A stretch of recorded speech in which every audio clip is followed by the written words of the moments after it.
ఓం నమో నారాయణయ. ఓం నమ శివాయ. శ్రీమాత్రే నమ. వృక్షో రక్షతి రక్షిత అన్నారు. వృక్షాలలో దాగిన పరమార్థం అద్వితీయం, అమోఘం. మనం దసరా పర్వదినాల్లో విజయదశమి నాడు తప్పనిసరిగా శమీవృక్ష పూజ చేస్తాం కదా. ఆ శమీవృక్ష పూజ ఎందుకు చేయాలి? ఈ శమీ చెట్టు ఎక్కడైతే ఉంటుందో అక్కడ ఐశ్వర్యం వస్తుందని కదా శాస్త్రం. అందుకే బంగారం అంటారు దాన్ని. ఆ చెట్టు ఆకుల్ని ఎండిపోయినవి కూడా ఇంటికి తెచ్చుకుంటారు.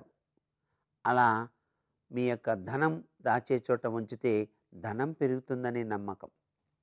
ఆ శమీవృక్షం ఎంత గొప్పదంటే, మహాభారత యుద్ధం జరగకముందు పాండవులు అజ్ఞాతవాసంలో ఉన్నప్పుడు తమ యొక్క ఆయుధాలన్నింటినీ ఆ చెట్టుపైనే కదా దాచారు.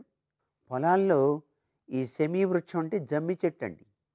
ఈ జమ్మి చెట్టు ఉన్న చోట బోరింగ్ వేసి చూడండి, తప్పనిసరిగా నీరు పడుతుందండి. శమీ కొమ్మని కనుక తీసుకొచ్చి మీ ఇంట్లో బోరింగ్ వేసేటప్పుడు అలా ఉంచి కొబ్బరికాయ కొట్టి, అమ్మ గంగమ్మ తల్లి అనుగ్రహించు అని మీరు బోరింగ్ వేసి చూడండి, చక్కటి నీరు పడి తీరుతుంది. ఆ శమీ వృక్షానికి దిలీప చక్రవర్తి ఇచ్చినటువంటి ఆ యొక్క వరం అన్నమాట అది. ఎందుచేతనంటే, శమీ శమీయతే పాపం, శమీ శత్రు వినాశని, అర్జునస్య ధనుర్ధారి, రామస్య ప్రియదర్శన అంటూ శమీ వృక్షం చుట్టూ ప్రదక్షిణాలు గనక 3 సార్లు చేస్తే చాలు, మనకు పట్టిన దురదృష్టం అంతా పటాపంచలైపోతుంది.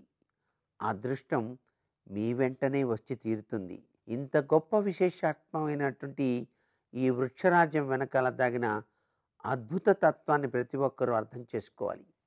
అందుకే ఆ చెట్టుని అపరాజిత అంటారు. అంటే అమ్మవారు అపరాజిత అంటే సిద్ధిదాత్రి ఆమె. అనేక కోరికల్ని మనకు ప్రసాదించే అమృత వర్షిణి ఆ యొక్క సిద్ధిదాత్రి తత్వంలో విరాజిల్లేటువంటి ఆ యొక్క శమీ వృక్షంలో దాగిన పరమార్థం. ఆ శమీ వృక్షాన్ని మనం ఆదరించాలి, దాన్ని పరిరక్షించాలి. సర్వే జనా సుఖినో భవంతు.